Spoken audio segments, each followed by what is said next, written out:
पहला क्वेश्चन पूछा गया है the mid day meal scheme was started in which year. तो जो मिड डे मील स्कीम है वो कौन से साल में जो है शुरू करी गई थी? ए 1998 में, बी 1997 में, सी 1996 में या डी 1995 में। So mid day meal scheme कब शुरू करी गई थी, कौन से साल में, कौन सा ईयर होगा इसमें आंसर आपका?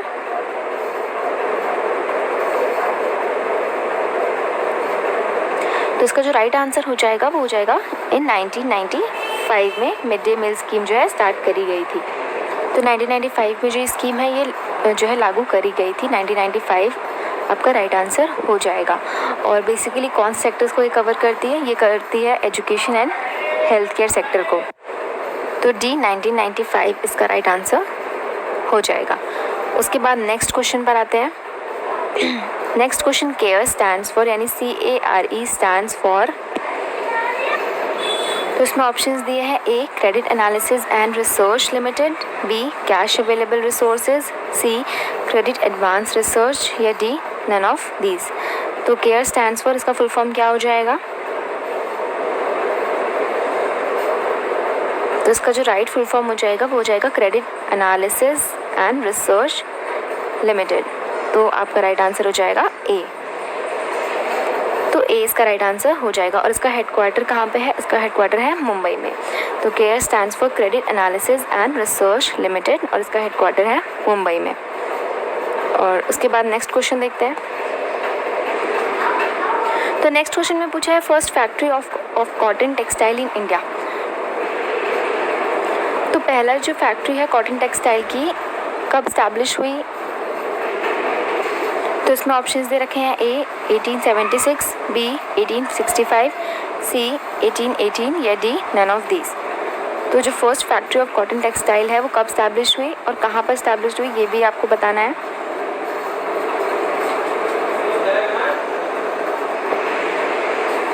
तो इसका राइट आंसर हो जाएगा सी 1818 में हुई थी। तो सी 1818 इसका राइट आंसर हो जाएगा। और कहाँ पर हुआ था? फोर्ट ग्लास्टोर में। तो C is the right answer. उसके बाद नेक्स्ट क्वेश्चन है AMRUT वॉज स्टार्टेड इन, यानी Atal mission for regeneration and urban transformation, ये कब स्टार्ट हुआ था? तो इसमें ऑप्शंस दिए हैं ए 16 जून 2014, बी 25 जून 2015, सी 1 जुलाई 2015 या डी नन ऑफ दीज। तो इसमें राइट आंसर क्या हो जाएगा? कब स्टार्ट हुई थी?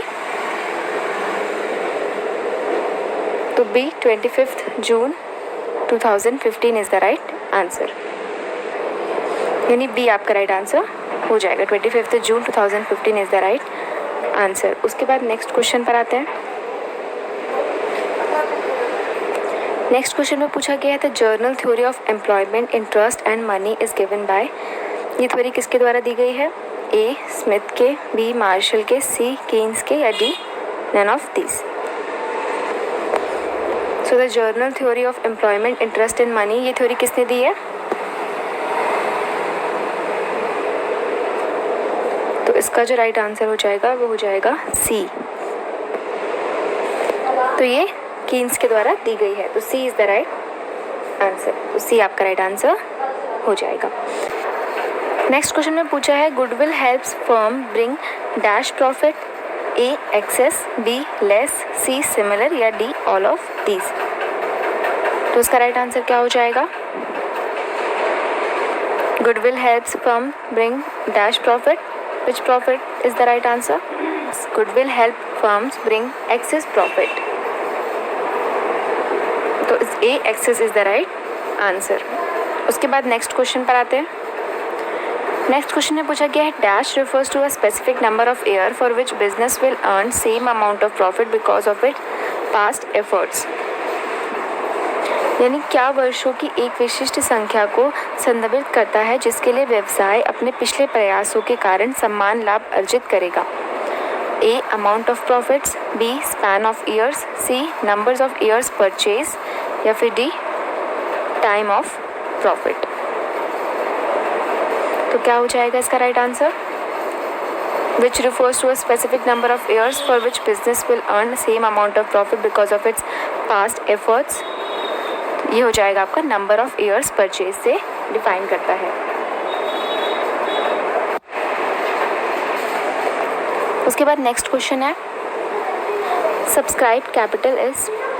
तो सब्सक्राइब कैपिटल का मतलब क्या हो जाएगा, यानी अभिदत्त पूंजी का क्या अर्थ है. A. That part of authorized capital which is issued to the public for subscription. B. That part of issued capital which has been actually subscribed by the public. C. That part of subscribed capital which has been called up on the shares. या D. That part of subscribed capital which has not been called up on the shares. तो इनमें से right answer क्या हो जाएगा. Subscribe capital refers to, तो B is the right answer. उसके बाद नेक्स्ट क्वेश्चन में पूछा है numbers of directors in private company. तो प्राइवेट कंपनी में टोटल कितने नंबर ऑफ डायरेक्टर्स होते हैं ये आपको बताना है. A 3, B 2, C 1 या D 0.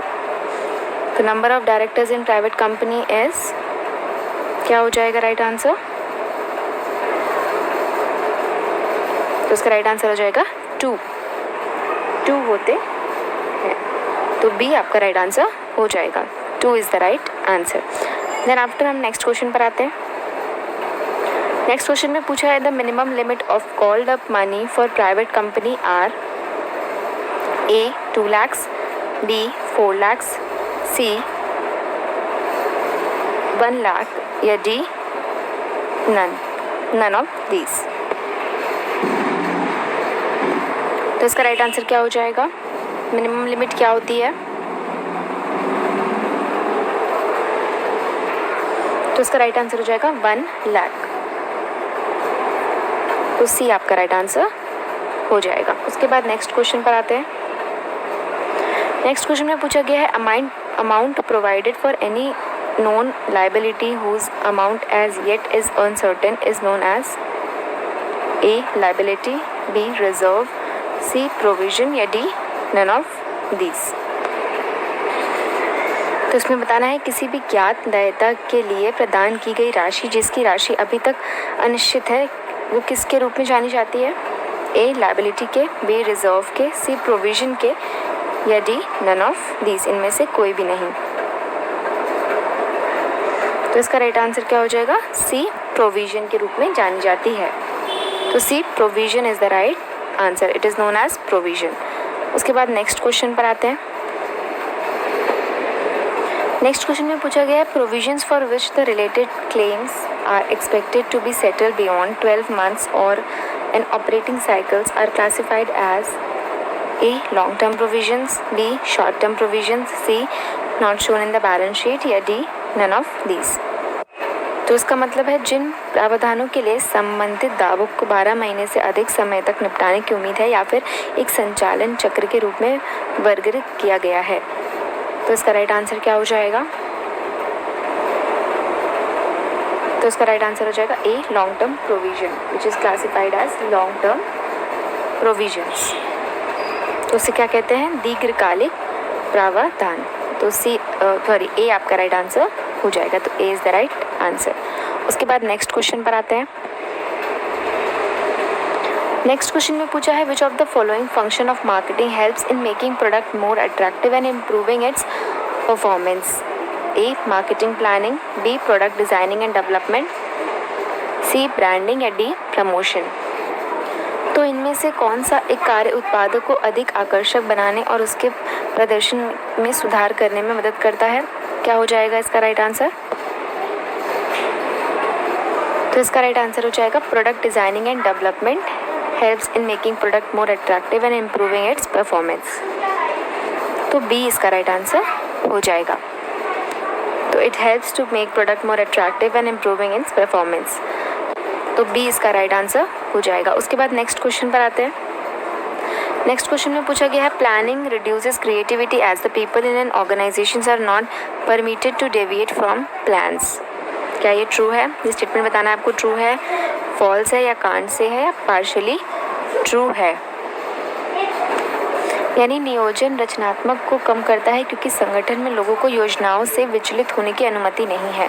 क्या ये जो स्टेटमेंट दे रखा है ये सही है ये आपको बताना है गलत है या फिर पार्शियली ट्रू है या कांट से एनीथिंग। तो क्या हो जाएगा इसका राइट आंसर? तो ये बिल्कुल सही है, तो ट्रू आपका राइट आंसर हो जाएगा।